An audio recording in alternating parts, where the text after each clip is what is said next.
Okay, now let's discuss the kernel types, right? So we will start with the polynomial kernel. And in order to understand the polynomial kernel, we just said an example here, right? We explained an example here. And this is the same example. This is the same formula for the polynomial kernel, right? Here we have xi, xj, and here we have p instead of 1, right? And instead of p, we are just saying here d. It's the same, right? D is a degree of polynomial, so 1, 2, 3, and p is a free parameter trading off the influence of higher order terms versus lower order terms, right? So this p, if it's 0, then we care about the higher order terms more, right? If it's 1, then we care about the lower order terms. If it's 2, then we care about the lower order terms more and more, right? Now, in order to understand the polynomial kernel better, and honestly to understand the kernel itself better, let's look at this video, this YouTube video. So if we click here, if we go here, you will see SVM with a polynomial kernel visualization, right? And I will leave you the link in the resources. So as you can see here, the blue red dots are not linearly separable. So as you can see here, we have red points and we have blue points, right? The blue points are within the circle and the red points are outside the circle. So we want to separate the red points from the blue points. So they are not linearly separable. So how we can solve this problem? We use a polynomial kernel. So x squared plus y squared, for example, right? So that they can be linearly separated in the 3D space. So as we can see here, what we are doing here is that this is the lower dimensional space. This is the input space. We have the blue points, as you can see here, and we have the red points, as you can see outside the circle, right? Outside the blue points, right? So this is the input space. This is what you have originally. So what will happen right here is that we will transform this input space or transform this data from the lower dimensional space, from the 2D to 3D, right? So as you can see, when we transform each point in the second dimension, right, in the 2D into 3D, what will happen is something like this, right? So right now you have the 3D and we can separate the data better here. So if we go to the 3 dimensions, right, you will see now that the blue points, right, the blue points are here, right, and the red points are here, here, here, and here. So how we can separate the blue points from the red points? We can separate them using a hyperplane just like this, right? So if we use a hyperplane just like this, now we separated the blue points. As you can see, the blue points are here and the red points are here. So now focus. What happened is that when we use this hyperplane and we see this cross section, you can see it's actually a circle. So if we map this data again from the 3 dimensions into the 2 dimensions, into the input space, what will happen is that it will be a circle, right? So what you are seeing is that we have a circle that separates the blue points from the red points. But what actually happens is that we transform the data using the polynomial kernel, and after transforming this data, we just separate the data using a linear separator in the higher dimensional space, just like here, right? This is a linear separator in the higher dimensional space. But when we transform the data back, or we do the inverse transformation, right, you see it as a non-linear separator. You see it as a circle. So this is basically the polynomial kernel, or in general, what happens when we use the kernel with the SVM, right? So going back again, this is the visualization for the polynomial kernel. And let's take an example. Let's say, what if the phi xi degree is really big, right? So let's say we have a 16 by 16 image, okay? So we have a 16 by 16 pixel image, right? So this is a very small image, by the way. It's not like a very big image or a medium image even. It's a very, very small image, right? It's a 16 by 16 pixel image. And you apply polynomial, right? Apply a polynomial kernel with a degree of 5. If you do the calculation, right? If you do the calculation, you will see that we have how many features. If we didn't use the kernel trick, we will have 10 power 10 features, right? So if we have 16 by 16 pixel image and we apply a polynomial kernel with a degree of 5, right, and do the kernel without the kernel trick, right, and we do the kernel just like this, right, so we apply the kernel here and we apply the kernel here and then we do the dot product, right? If we do it like this, then we are going to have 10 power 10 features. It's impossible to do so, right? So we need the kernel trick. Using the kernel trick, we are not actually transforming the data, right? We are not transforming the data into the higher dimensional space. We are just calculating what will be the value, the output value or the final value if we did so, right? So this is the trick. Now we have another kernel. So we explained what is a polynomial kernel. Now let's understand the Gaussian radial basis function kernel, or Gaussian RBF kernel for short, right? And this is another technique to tackle nonlinear problems in order to add features computed using a similarity function. So here the polynomial features we are getting, right, they are not actually coming using any intelligence, right? We are not really doing any intelligence, or we don't really have any intelligence in these kernels, right? There is no correlation between the features we are having, right? But using the radial basis function, the features that we get or the features we add in the new space are actually computed using a similarity function. Okay, now if you check this video, and it's also a very, very cool video in order to explain what is happening inside the radial basis function, right? So as you can see here, we have these are data points. So can we separate the data points as they are right now? So can we separate the red from the blue points? No, we cannot, really. We cannot. We need to have something very, very complicated in order to separate the blue from the red. So we are going to use the radial basis function. So this is, as we said, the radial basis function. Before the radial basis function, we have Gaussian radial basis function.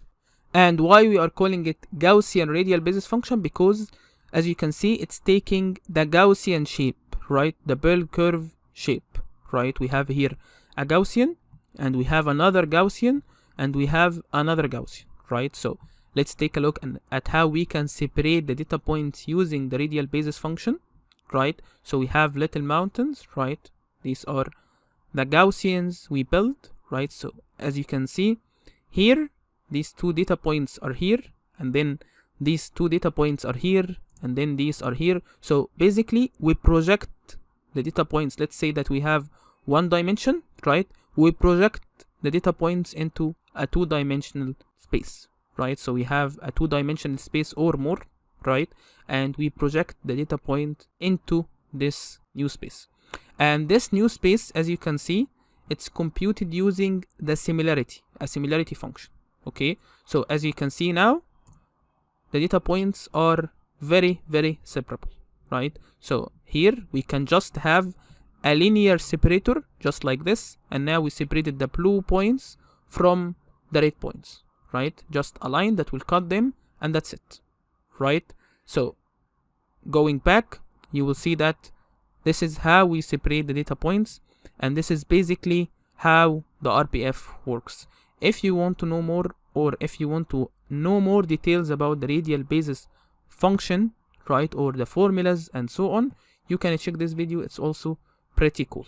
So going back, this is the equation for the similarity function we use, right? The similarity function measures how much each instance resembles a particular landmark, right? So what is a landmark?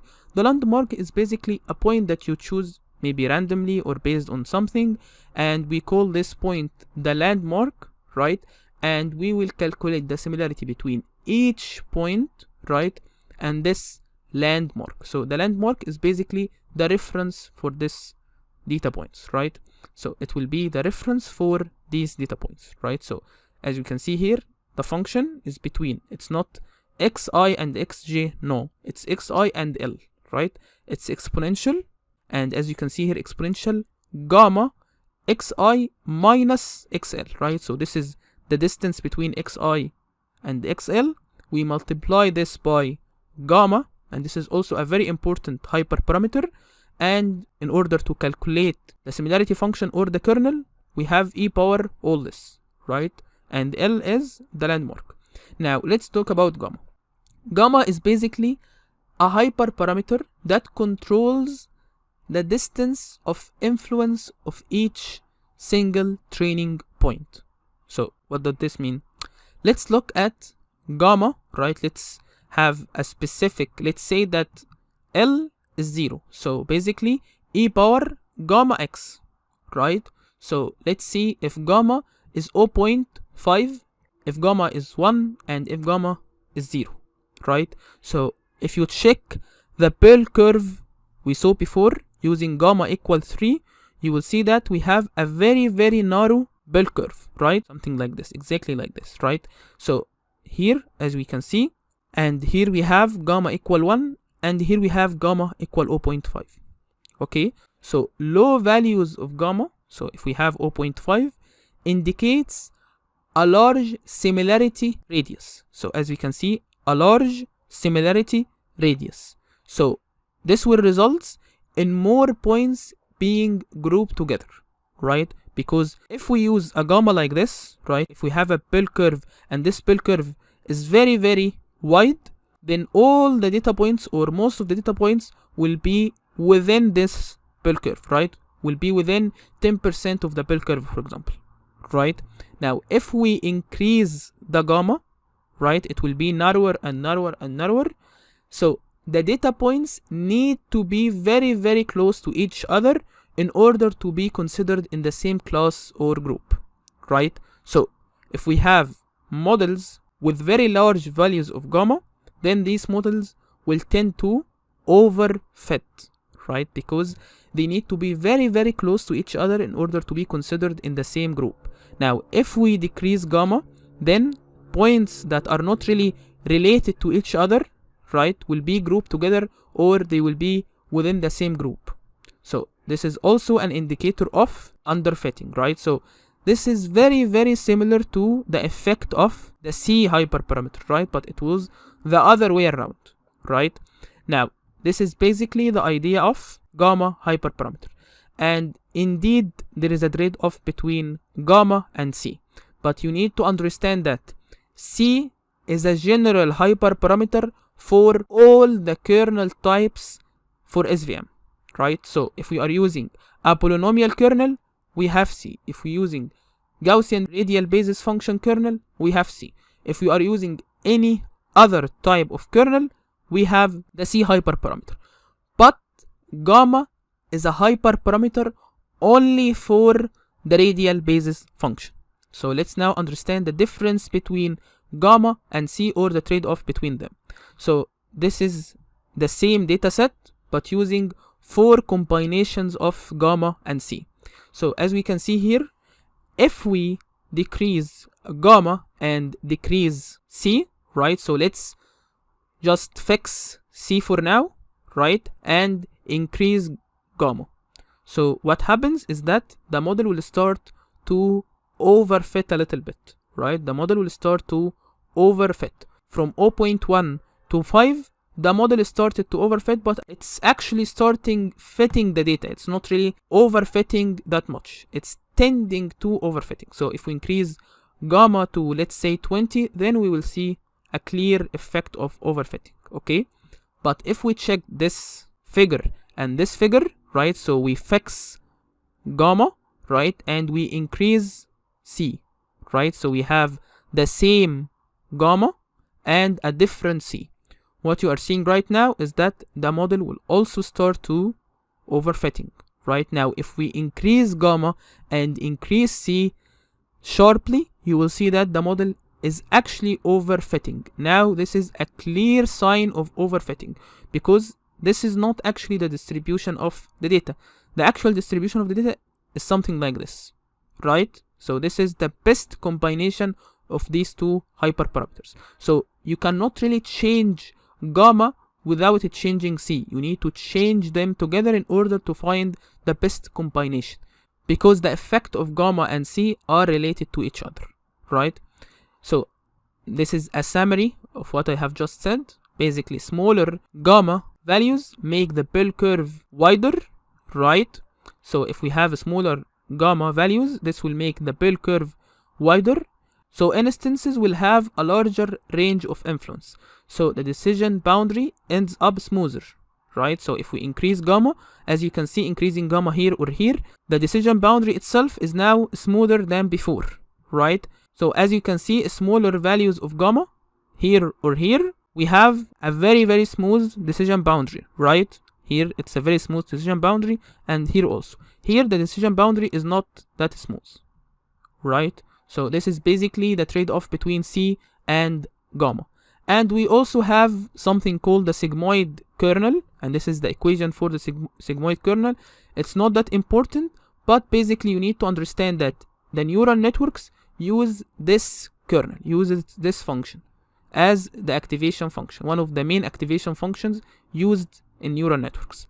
And an SVM with a sigmoid kernel is equivalent to a two-layer perceptron. So if you know neural networks, then you will basically understand that two-layer perceptron is equivalent to an SVM with a sigmoid kernel. It's not that important, but it's something to keep in mind. And we have also another kernel called cosine similarity kernel, and this is the equation for the cosine similarity kernel, and it's a popular choice of measuring similarity of text documents, and it's using the L2 norm, right, which projects vectors onto the unit sphere, and the dot product of the cosine is the angle between the vectors. This is not important at all. What you just need to understand is this: if you are using, or if you are working on a project, a machine learning project, and you want to measure the similarity between text documents, right? If you are working, for example, on sentiment analysis and you use SVM, then cosine similarity is the best kernel that you can choose, right? And we have many other kernels that you can choose. We have a kernel called chi-square, we have string, tree, graph, wavelet, and many more, right? You can write your own kernel. Kernel is basically a function, so you can write your own function and say that this is the kernel that you are going to choose. Okay, now that's everything you need to know about the kernel trick, the kernel types, and all this. Now, in order to understand the SVM better and discuss the effects of the hyperparameters and see the effect of the kernel itself, we will start with SVM with linear dataset in the next lesson. So in the next lesson, we will start coding, enough theoretical part for now, and we will understand all this in code. So let's go to the next lesson and see how we can implement all this.